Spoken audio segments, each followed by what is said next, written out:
Welcome back once again my dear students. चलो आज हम लोग फिर से स्टार्ट करते हैं अनसॉल्व्ड पेपर का सॉल्यूशन। अभी इसी का पार्ट 1 हम लोगों ने कवर अप कर लिया था, पार्ट 1 हम लोगों ने बना ली है। अब इसी का पार्ट 2 वीडियो बनाने जा रहे हैं, ठीक है। इसी का पार्ट 1 में हम लोगों ने कितने क्वेश्चंस अटेम्प्ट कर लिए थे। इस सेट का हम लोगों ने अटेम्प्ट किए थे क्वेश्चंस तीसरे तक, यानी इसके ऊपर हम लोगों ने यहाँ तक सारे क्वेश्चंस अटेम्प्ट कर लिए थे। अब नीचे के सारे क्वेश्चंस बाकी हैं, तो नीचे के क्वेश्चंस आज अपन लोग करेंगे, ठीक है बच्चों। तो आज है हम लोगों के पास कौन सी तारीख है, वो 24। यस। तो आज है 24/01/2022। ये क्या ही मेरा 2022, ठीक है बच्चों। तो आज हम लोग इस सेट का क्वेश्चन धाकड़ अंदाज में करने जा रहे हैं। आप लोग हमारे साथ बने रहें, प्यार जताए रहें, वीडियो को लाइक करें, शेयर करें, सब्सक्राइब करें और फर्दर वीडियो पाएँ। तो देखो, सबसे पहले हमारे पास एक सवाल लिखा हुआ है जिसमें इंफॉर्मेशन में दे रखा है कि हमारे पास एक कुंडली धारा मापी है। चल कुंडली धारा मापी को अंग्रेजी में कहते हैं मूविंग कॉइल गैल्वेनोमीटर। क्या कहते हैं बच्चों, ये जान लो, इसको कहते हैं moving coil galvanometer. Moving coil galvanometer. सुग्राहिता, धारा को मतलब करंट कहते हैं, सुग्राहिता को सेंसिटिविटी। तो यहाँ पे हमारे सामने है करंट सेंसिटिविटी, ठीक है, करंट सेंसिटिविटी। सवाल में है कि चल कुंडली धारा मापी की धारा सुग्राहिता को समझाइए। दूसरा है इसे प्रभावित करने वाले, इफेक्ट करने वाले कौन कौन से मेन फैक्टर्स हैं उनके बारे में बताइए। धारा मापी को यानी कि गैल्वेनोमीटर को वोल्ट मीटर के रूप में कैसे प्रयुक्त करेंगे, कैसे कन्वर्ट करेंगे, ये बताइए। तो चलो बच्चों, सबसे पहले हम आपको ले चलते हैं मूविंग कॉइल गैल्वेनोमीटर पे, ठीक है। तो ये हमारे सामने है चौथे के पहले में मूविंग कॉइल गैल्वेनोमीटर के बारे में आपको जानकारी देनी है, ठीक है। तो मैं आपको बता दूं मूविंग कॉइल, तो भैया राइटिंग पे ना जाना, ठीक है। मूविंग कॉइल गैल्वेनोमीटर में सबसे पहले करंट सेंसिटिविटी। तो देखो बेटा, यूनिट यानी 1 एम्पियर ऑफ करंट के लिए जो डिफ्लेक्शन प्रोड्यूस्ड होता है उसे करंट सेंसिटिविटी कहते हैं, यानी ठीक है ना। Deflection produced per unit current is known as current sensitivity, यानी कि धारा सुग्राहिता, इसे इससे लिखते हैं। और इसका फार्मूला आता है NAB/C।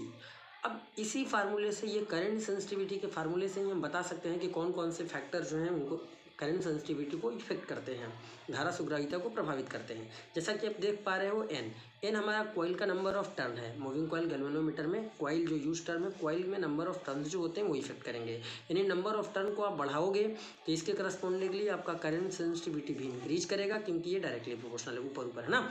और जब इसको आप डिक्रीज करोगे तो करंट सेंसिटिविटी भी डिक्रीज होगा, पहला फैक्टर। दूसरे फैक्टर की बात करें, एरिया ऑफ द लूप, यानी जो कॉइल है, कॉइल का अपना जो एरिया है, एरिया को भी अगर आप फर्दर इंक्रीज करोगे तो इसके करस्पॉन्डिंगली करंट सेंसिटिविटी हमारा इंक्रीज होगा, और अगर एरिया को डिक्रीज करोगे तो करंट सेंसिटिविटी डिक्रीज होगा। तीसरा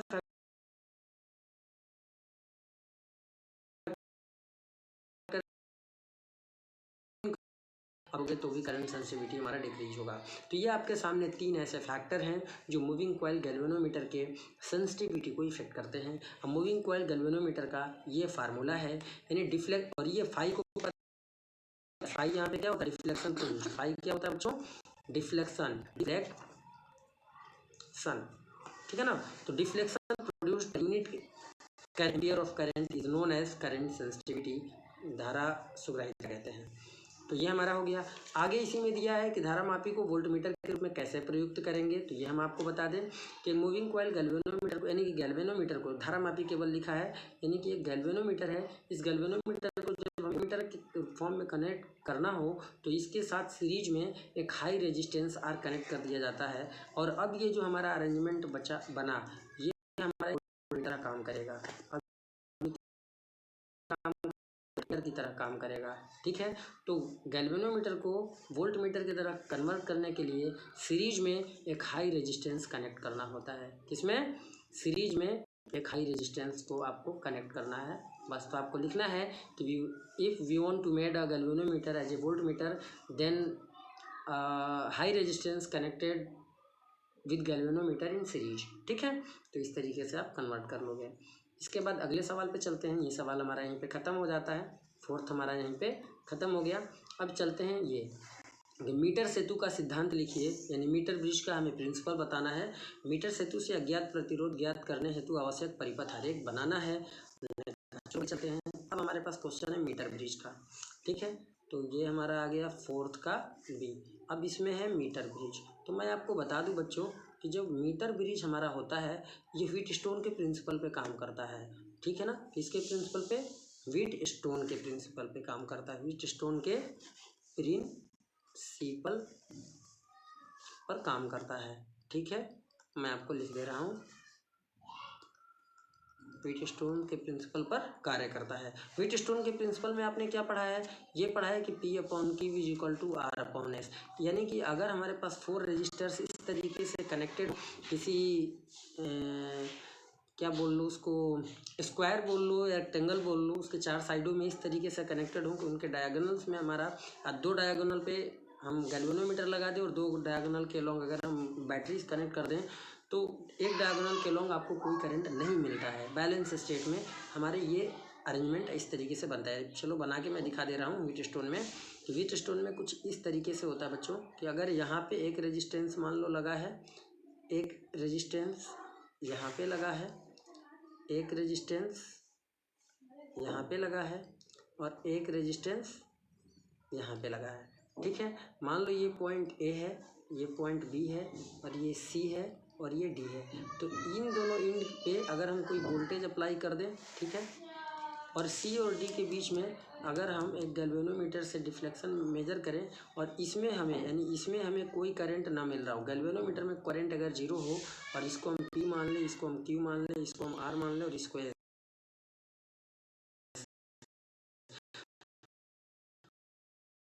तो इस सिचुएशन की ब्रिज को क्या बोलते हैं? बैलेंस ब्रिज बोलते हैं। अब बैलेंस ब्रिज की सिचुएशन में हमारे पास क्या होता है, ये कंडीशन फॉलो होती है कि P/Q is equal to R/S। तो मीटर ब्रिज भी इसी पैटर्न पे, पूरा व्हीटस्टोन के पैटर्न पे काम करता है। इसमें क्या होता है एक्चुअल में, देख लो मैं बता दे रहा हूँ कि मीटर ब्रिज में हमारे सामने एक सेंटीमीटर, 1 मीटर, ये आप देख पा रहे हो बहुत ज़्यादा मोटा हो गया, इसको मैं थोड़ा सा पतला कर देता हूँ क्योंकि इतना ज़्यादा ठीक नहीं है। ठीक है, मैं आपको दिखाता हूँ कि देखो बच्चों, ये 1 मीटर, ठीक है ना, आप समझ लो यहाँ पे एक पॉइंट है और यहाँ पर एक पॉइंट है। ठीक, यहाँ पर आपके सामने मैं मीटर ब्रिज बनाने जा रहा हूँ, आप लोग हमारे साथ बने रहिए अच्छे से। देखिए उसके बाद यहाँ से कुछ ऐसे कनेक्शन बने होते हैं,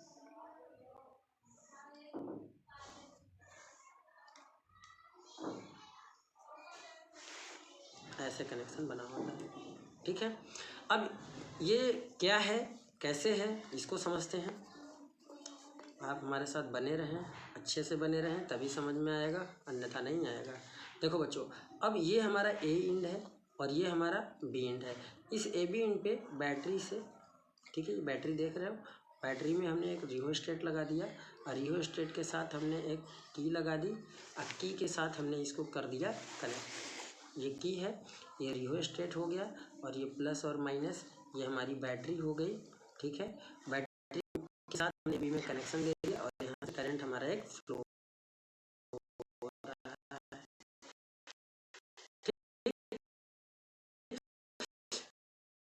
स्ट्रिप्स, मेटल स्ट्रिप्स होते हैं ये। ठीक है, ये ऐसे कनेक्ट है। अब देखो क्या होता है, ये जो आप इंड देख रहे हो ना, यहाँ पर कनेक्ट होता है एक रेजिस्टेंस बॉक्स। यहाँ पे क्या लगा होता है, एक रेजिस्टेंस बॉक्स, ये नोन होता है इनके बीच में, ये दोनों पॉइंट से कनेक्ट होता है। और यहाँ पर एक रेजिस्टेंस होता है ये, ठीक, ये अननोन रेजिस्टेंस है, इसको हमने क्या मान लिया, एस। इसी की वैल्यू हमें क्या करना होता है, निकालना होता है, फाइंड आउट करना होता है। और ये जो पॉइंट आप देख रहे हो, इस यहाँ पे एक गैल्वेनोमीटर के साथ एक शंट लगा होता है और शंट के साथ ही जॉकी कनेक्ट होता है और जॉकी से ही इस वायर पे अपन लोग नल पॉइंट फाइंड करते हैं। मान लो नल पॉइंट कहाँ पे मिला, जे पे, ये ऐसे कनेक्ट होता है। समझ पा रहे हो आप लोग? हमारा पूरा मीटर ब्रिज है, ये हमारा क्या है बच्चों, मीटर ब्रिज है, मीटर ब्रिज। अब मीटर ब्रिज में कैसे क्या क्या करना है इसको समझ लो।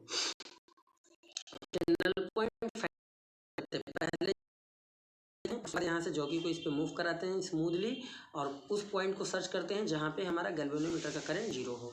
ठीक, जब गैल्वेनोमीटर में करंट जीरो होता है उस पॉइंट को नल पॉइंट बोलते हैं। मान लो ये कहाँ पे मिला, जे पे मिला। ए बी जो लेंथ है हमारी ए बी, ये 1 मीटर का होता है। 1 मीटर कहने का मतलब बच्चों 100 सेंटीमीटर का होता है। ठीक है, अब मान लेते हैं कि ए से जे तक की आपको लेंथ मिली एल। ए से जे तक की लेंथ कितनी मिली, एल। तो टोटल ए बी कितने हैं, 100 सेंटीमीटर का। तो बचा हुआ लेंथ हमारा कितना हो जाएगा, 100 माइनस एल सेंटीमीटर हो जाएगा। ठीक है ना, और इसी फार्मूले में इसको आप सब्स्टिट्यूट कर दो। ठीक, इसको मान लो कि पी है, रेजिस्टेंस बॉक्स को सिंपली आर, और ये अननोन है एस, और ये जो रेजिस्टेंस है ए से जे तक का रेजिस्टेंस बिटवीन ए टू जे, इसको मान लो पी है।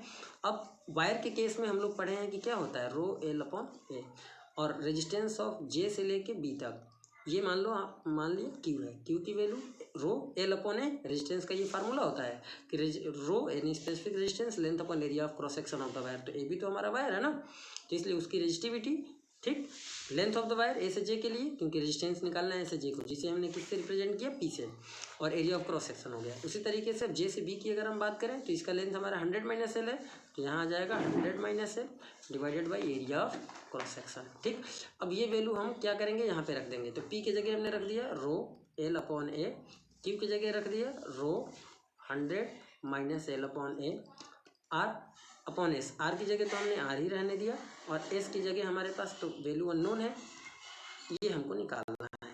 आपको क्या कैंसिल हो जाएगा, रो एरिया कैंसिल हो गया। क्रॉस मल्टीप्लाई जब आप करोगे तो एस बराबर क्या मिलेगा, क्रॉस मल्टीप्लाई करते ही आपको एस की वैल्यू क्या मिलेगा, करो भाई क्रॉस मल्टीप्लाई। ठीक है, यहाँ से हमको आ गया एल अपॉन 100 माइनस एल बराबर आर अपॉन एस। यहाँ से अननोन का वैल्यू मिल गया R into 100 minus L divided by L. ठीक है, तो ये हमारा फार्मूला बना, ये हमारा क्या बना, फार्मूला बना। कोई दिक्कत वाली बात नहीं होनी चाहिए। इसी से हम अननोन रेजिस्टेंस की वैल्यू को फाइंड आउट कर लेते हैं। तो इस तरीके से हमको पता चल गया कि आपको ये मीटर सेतु का पूरा पैटर्न आपको समझ में आ गया, पूरा सॉल्यूशन। इसका वीडियो भी ऑलरेडी हमारे चैनल पे बन चुका है, तो वहाँ पे भी जाके आप मीटर ब्रिज को एक बार और अच्छे से समझ सकते हो। ठीक है बच्चों, ये हमारा पूरा सॉल्यूशन है। इसके बाद हम इसी में आगे सवाल पे चलते हैं, जिसमें लिखा है ट्रांसफार्मर का कार्यकारी सिद्धांत स्पष्ट कीजिए, ट्रांसफार्मर में होने वाली ऊर्जा हानियों का उल्लेख कीजिए। तो ट्रांसफार्मर तो आप लोग जानते ही होंगे क्या है, ये तरीके का इलेक्ट्रॉनिक डिवाइस है जो कि म्यूचुअल इंडक्शन के प्रिंसिपल पे काम करता है। ठीक है ना बच्चों, अगर हम ट्रांसफार्मर की बात करें, इसकी बात करें, ट्रांसफार्मर की बात करें, तो ट्रांसफार्मर क्या है, एक इलेक्ट्रॉनिक डिवाइस है। ये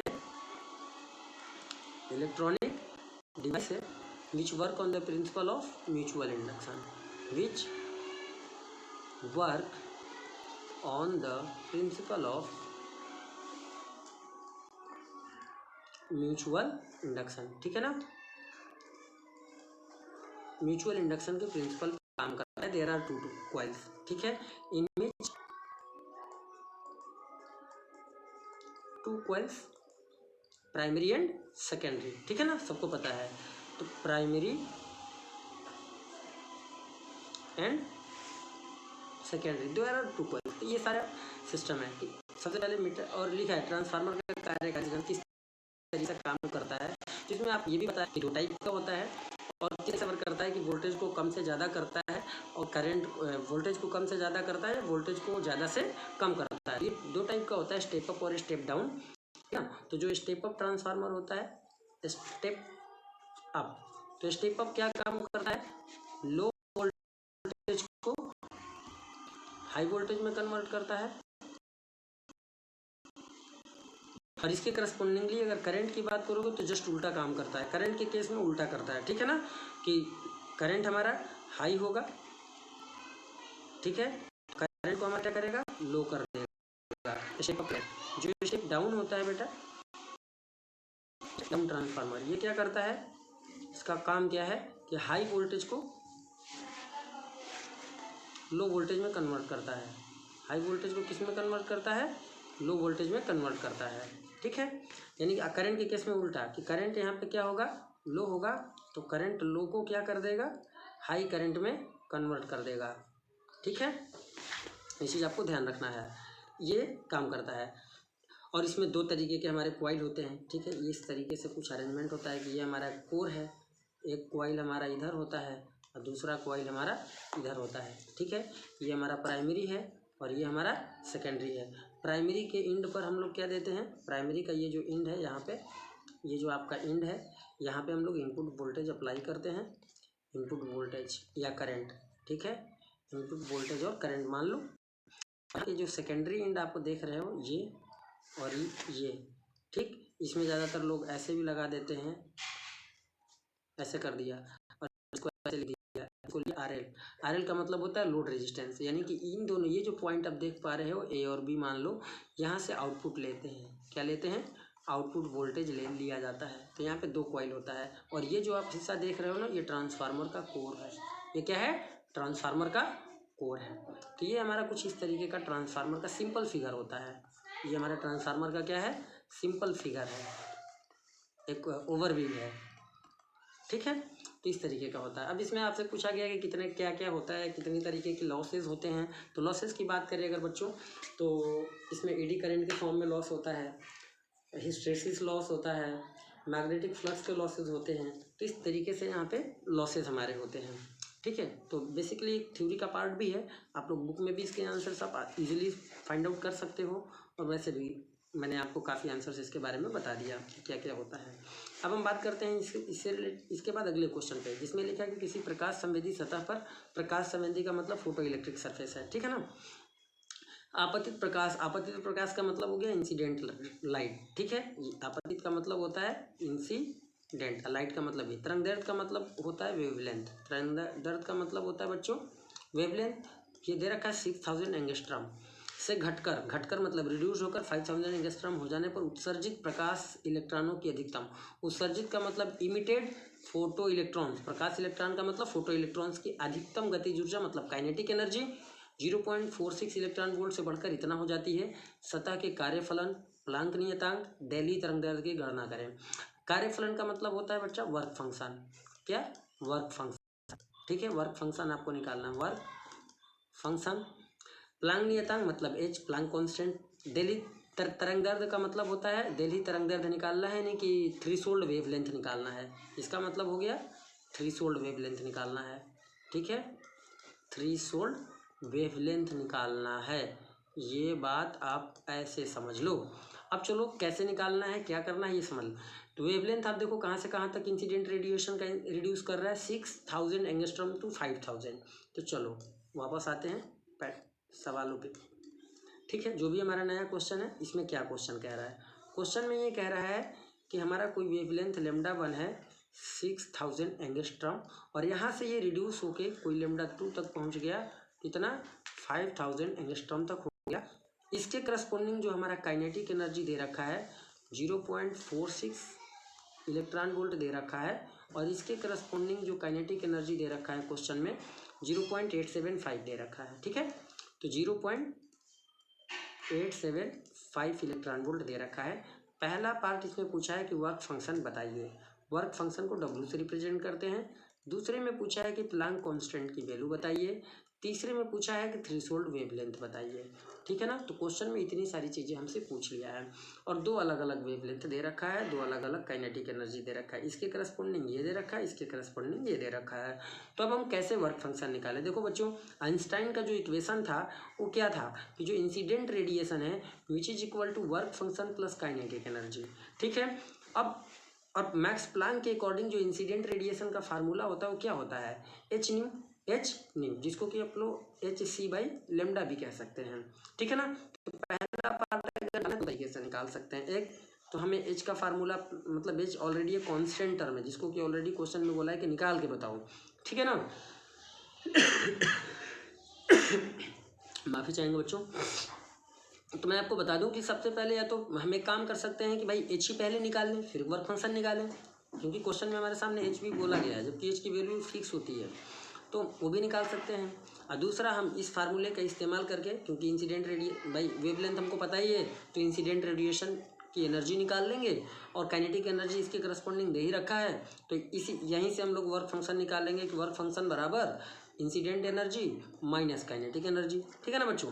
तो यहीं से हम निकाल सकते हैं पहले पार्ट का आंसर कि इंसिडेंट मतलब HC अपन कोई भी ले लो, λ1 मान लो ले लो तो λ1 ले लो, माइनस काइनेटिक एनर्जी, फिर K1 लेना पड़ेगा आपको।